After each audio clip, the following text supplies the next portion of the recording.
देखिए क्लास 10 और क्लास 12 वाले जो बच्चे हैं उनका जो हिंदी में निबंध आता है वो 10 नंबर के आते हैं। कितना नंबर का? 10 नंबर का एक खड़े खड़े निबंध आता है। अब बोलेगा 250-300 शब्दों में आपको क्या करना है बाबू, किसी एक पर निबंध लिखना है। तो 10 गो ऐसा मैं आपको टॉपिक बताऊंगा, इन 10 को यदि आप सिर्फ पढ़ लेते हैं, एक बार डिवीजन कर लेते हैं, देख लेते हैं, तो इन 10 के बीच में से आपका एक चलाएगा निबंध। एकदम 10 नंबर यहाँ से आसानी से क्लियर हो जाएंगे। हमें ढेर पढ़ने की आवश्यकता नहीं है, 10 में इसको छोड़ भी नहीं सकते हैं। अब इन 10 को टॉपिक जैसे मैं बताऊंगा, इन 10 टॉपिक को ही सिर्फ पढ़ना। अगर आप इन 10 टॉपिक को पढ़ लेते हैं तो आप आसानी से फुल मार्क्स उठा सकते हैं। बस इन्हीं 10 को पढ़ना है। देखिए सबसे पहला कौन सा है? पहला कौन सा है बाबू? तो सबसे पहला आपका है वो छात्र अनुशासन। एक बार नहीं कई बार, हर बार आपको ऑप्शन मिलता है छात्र अनुशासन में निबंध लिखने के लिए। देखो 4-5 को देगा, 4-5 को में से मात्र एक ही पर में क्या होता है, निबंध लिखना होता है। तो छात्र अनुशासन दे सकता है। या देखिए बहुत इंपॉर्टेंट, इसको जाकर बढ़िया से पढ़ लीजिएगा, बढ़िया से इसका आप एक बार रिवीजन कर लीजिएगा, क्योंकि एक बार नहीं कई बार ये दिया हुआ है। ठीक है। दूसरा का नारी सशक्तिकरण, नारियों की शक्तियों को दिखाने के लिए बाबू ये आपको नारी सशक्तिकरण है। तो नारी सशक्तिकरण के बारे में जाकर मोबाइल पर सर्च करके, चाहे गाइड होगा उसमें भी दिया जाता है नारी सशक्तिकरण के बारे में।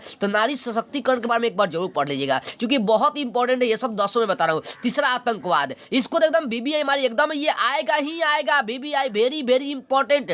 ठीक है ना। MCQ, most important question MIQ. ठीक है ना।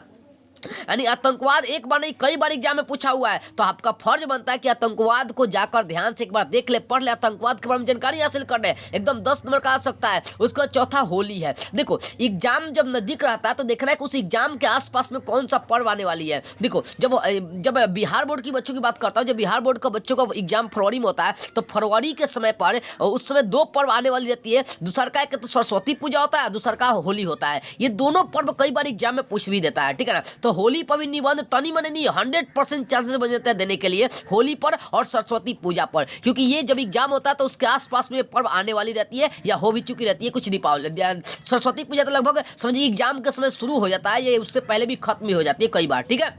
अब देखिए तो ये होली पर आप क्लियर कर लीजिएगा। उसके बाद पर्यावरण, पर्यावरण पर भी कई बार दिया हुआ आपका निबंध, इसको भी देख लीजिएगा। कंप्यूटर, कंप्यूटर पर भी कई बार निबंध दिया हुआ, कई बार नहीं हर साल आते हैं। उसके बाद है मेरे प्रिय लेखक, मेरे प्रिय लेखक, जैसे आपके प्रिय लेखक कौन, उनके बारे में आप लिखिए, उनके बारे में पूरा निबंध लिखिए। सरस्वती पूजा भी आपका आ सकता है, दहेज प्रथा भी आता है, और स्वच्छ भारत अभियान भी आता है। यानी 10 को मैंने आपको ये निबंध बता दिया, 1 नंबर से लेकर देख सकते हैं। ये 10 को मैंने आपको क्या क्या निबंध बता दिया। इन 10 को ध्यान से यदि आप पढ़ लेते हैं ना बाबू, तो आपका सारा निबंध क्लियर हो जाएगा। इन्हीं 10 को जाकर रिवीजन करना है, इन्हीं 10 के बारे में जानकारी हासिल करना है। एगो 100% गारंटी ठोकते हैं कि आपको लड़ ही जाएगा। और ये लगभग सब 250-300 शब्दों में आपको इसका जवाब देना होता है, निबंध लिखना होता है। तो कोशिश करेगा कि इसका 250-300 शब्दों में हम आसानी से इसका जवाब दे सके। ठीक है। यदि आप इंपॉर्टेंट प्रश्नों का नोट लेना चाहते हैं तो यहाँ पर मेरा व्हाट्सअप नंबर देख सकते हैं, आप संपर्क कर सकते हैं 76 450 29 149। ये व्हाट्सअप नंबर है। इस व्हाट्सअप नंबर से केवल आप संपर्क व्हाट्सअप मैसेज कर सकते हैं, कॉल नहीं करना है। ठीक है ना। चलिए इस वीडियो को सभी बच्चों के पास शेयर करें ताकि सभी बच्चे के 10 नंबर क्लियर हो जाए। क्लास 10 और क्लास 12 वाले दोनों बच्चों का क्लियर हो जानी चाहिए। जय हिंद।